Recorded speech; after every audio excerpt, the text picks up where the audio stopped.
What India has is the MiG-29s, again, an excellent fighter. The fuselage of the Apache is now being made in India. So I think that's a big deal. This is how slowly and slowly you create an ecosystem. After 36 Rafales for the Air Force and after 26 Rafales for the Navy, this is not where it stops. There are more and more Rafales coming for the Navy. Jai Hind friends, I'm Major Gaurav Arya and you're watching the Chanakya Dialogues English. Like this video, subscribe to our channel, don't forget to press the bell icon. There is wonderful, wonderful news. You know, we were so proud when we saw those Rafales coming all the way to France and stopping in between, refueling and then coming to India. And there was a major celebration in the country because after a very long time, we had received aircrafts. Now the Indian Air Force has 36 of them. 2 squadrons absolutely stationed, ready for war whenever China or Pakistan decides that they want to up the ante, as they say. Now, why am I talking about this today? Because the Rafale team is again in New Delhi. This team has come from France. Naturally, it is a team from Dassault Aviation, and the deal here is a big 50,000 crore rupee deal for 26 Rafale Ms. What is the Rafale M? Ladies and gentlemen, the Rafale M is the marine version or the naval version of the Rafale fighter jets. This is a 4.5 or 4.5 generation fighter jet, which is extremely effective, and there were 2 jets in the reckoning for this contract. 2 jets. One was the F-18. F-18 is an American jet, widely used on American aircraft carriers, an excellent piece of machinery. There is no doubt. Nobody is saying that the F-18 is bad. No, it's absolutely outstanding. Then this begs the question, why did the Indian Navy go for the Rafale M? What is the reason? There are 2 things. First of all, in our geographic and geopolitical context, the Indian Navy felt that the Rafale M was a better deal than the F-18 fighters. That is one. The second thing is, of course, the Indian Navy was also looking at commonality of parts. Now, what is commonality of parts? You're aware that 36 Rafale fighters are currently operational with the Indian Air Force. And my sources tell me that more are coming. More are coming as far as the Air Force is concerned. But currently we're talking about the Navy, so I'm going to stick to the Navy. The Navy feels that they have, or they're going to have 26 fighters of Rafale, right? Air Force already has 36, which means that there is commonality of parts, which means that when you talk about jointness in a sense, I'm not talking about operations here, I'm talking about maintenance here. It is cheaper to maintain aircrafts because then you have common parts. 80% of both these aircrafts are exactly the same. 80% of all these aircrafts are absolutely the same, and this is why the Indian Navy went for Rafale Ms. There is also talk that finally when the deal does get signed, and it's going to get signed, this deal is going to get signed, what will happen is simply this, that India will insist that some parts of the Rafale M should be made in India. Now, this was not true for the 36 Rafales that came, in flying condition, if I may put it that way, in flying condition from France to India. Nothing was made in India, but this time the Indian government is insisting, and this is what my sources tell me, that the Indian government says that, these 26 Rafale Ms, some parts have to be made in India under the Aatmanirbhar Bharat scheme. And even if it's 5%, even if it's 10%, it doesn't matter. At least we start production and manufacturing of certain parts of the aircraft. Now, you've all heard of the famous Apache helicopter gunships made by Boeing. And by all counts, arguably the most potent and the finest heavy gunships in the world. When you come to heavy helicopters, heavy helicopter gunships, there is nothing better than the Apache in this whole wide world. The fuselage of the Apache is now being made in India. So I think that's a big deal.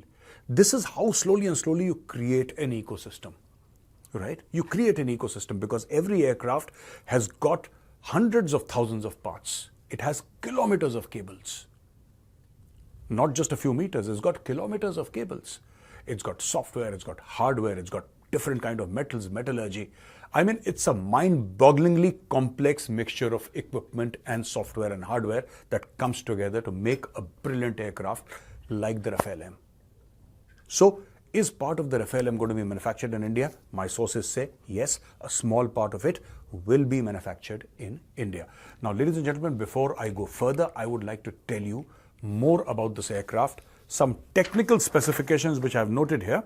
Manufactured, of course, by the famous Dassault Aviation, it is a versatile single-seat aircraft capable of performing a series of missions including air defense, nuclear deterrence, deep strikes, and reconnaissance missions.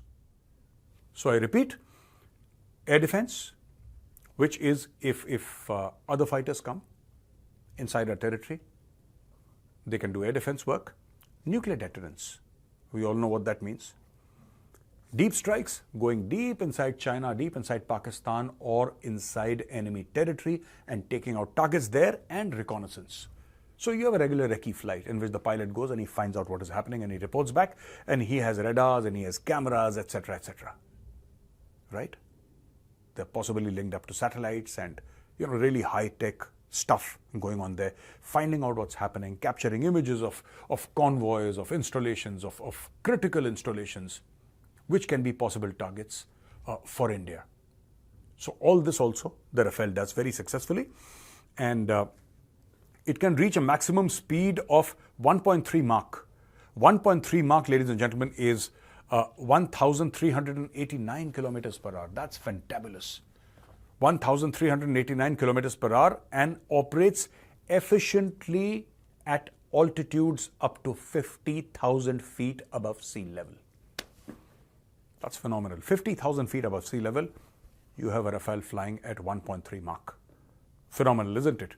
And then the Rafale Marine can also perform air-to-ground and air-to-air missions simultaneously, equipped with a variety of armaments, including, and these are the names of the missiles, the Meteor, Mika, Hammer, Scalp, AM-39 Exocet missiles, laser-guided bombs, and Nexter internal cannon. So there is an internal cannon. This is a gun, and it fires at a very, very rapid rate. Most of the fighter planes have these internal guns or cannons that can fire a round at an extremely rapid rate. So this is, what is coming to India, and Dassault Aviation calls it an omni-role fighter for its versatility in diverse combat scenarios. So what is India getting? India is getting a 4.5 generation or 4.5 generation of a fighter aircraft for its Navy.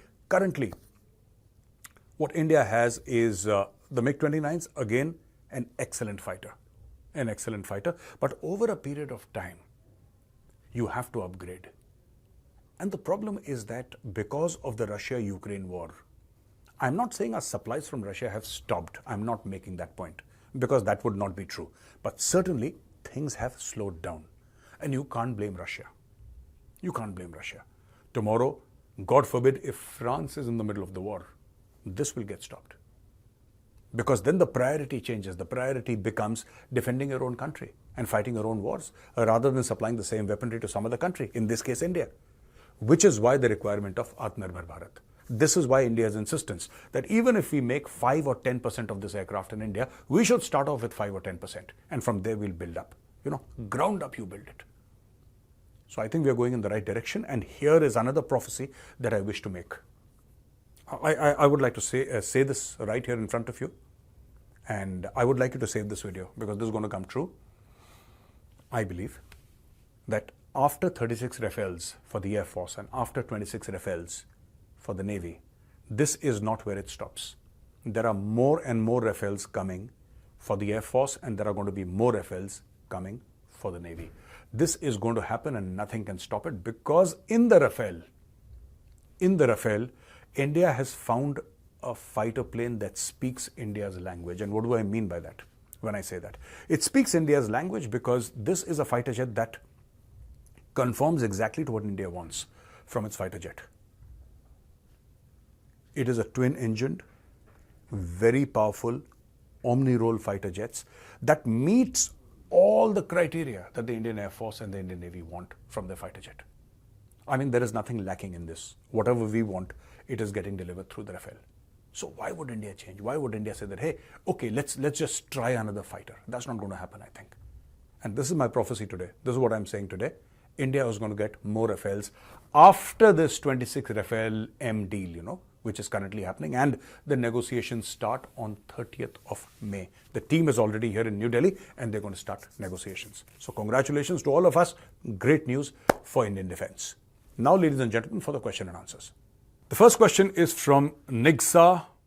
USA is the world's largest warmonger and nuclear proliferator. Why Saudi, the most energy self-sufficient country, needs civilian nuclear capability? Well, that is one question that I also asked yesterday, and I think your question is very apt. Nixa, the thing is, Crown Prince Mohammed bin Salman, he is looking at Saudi Arabia in the post-oil context. So he's making these futuristic cities, and he's, they had these laws against women that you can't go out alone and you've got to cover yourself from head to toe. And today they're having, beauty contests with women in bikinis and stuff like that in Saudi Arabia. Why is he doing all of that? He's a pragmatic man. I think Crown Prince Mohammed bin Salman is a huge, huge visionary. I'm personally very fond of the man, though I don't know him. I think he's a great guy, and I think he's doing wonders for Saudi Arabia. He's also a visionary who realizes that oil cannot last forever. He knows that. Oil cannot last forever. 10 years, 20 years, 30 years, 40 years. During his lifetime, during the lifetime of Crown Prince Mohammed bin Salman, oil will cease to be relevant. Everybody's saying that. So I think it's great if they're preparing for a future which is post-oil. Why they need nuclear energy, I don't know, because Saudi Arabia does not lack in the sun department. It is one of the most sunny countries in the world. It's majorly desert. So solar energy is something that they could focus on, but finally it is their call. It is their call. So the next question is from Avtar. Hi sir, hello Avtarji. What is the update on Rwanda plan? So there is no update. It's going on as planned. There is an election. Now, it could be that another party comes to power and, takes it back. That's highly possible. They'll have to go through the parliament, of course, and then there'll be lots of problems in the courts. But if somebody wants to do that, they can certainly do it. But if they do that, 2 years from now, they will again have to activate the Rwanda plan. There is no other scope for this or in this matter. You have to do it. You have to do it because there is so much of illegal immigration in UK and the rest of Europe and Canada. You have to do it. And let's say, crazy scenario, UK pulls back, some other country will do it. Some other country in Europe will do it. People will keep on doing it because now the Europeans are sick and tired of illegal immigration. They are sick and tired of illegal immigration. Naughty. Why is MBS heading to Iran? Thanks for everything. You're greatly appreciated in kind regards. Thank you very much. Naughty. Why is MBS heading to Iran? I don't know why MBS is heading to Iran. I haven't the foggiest notion. I didn't even know that he was heading to Iran. And I haven't read about this, so my apologies. I'll not be able to answer your question because I don't know if he's going to Iran. Very unlikely. I'm not saying he won't go to Iran. I'm not saying he will not go to Iran. I'm just saying it's unlikely. But I could be wrong. I've been wrong before. And I've been wrong before many times. So I'm not going to bet on it. But yeah, it feels slightly odd. Mohammed bin Salman going to Iran feels slightly off. Thank you very much for watching this video, ladies and gentlemen. If you like this video, press the like button, subscribe to our channel. Don't forget to press the bell icon. Jai Hind, Vande Mataram, Bharat Mata Ki Jai.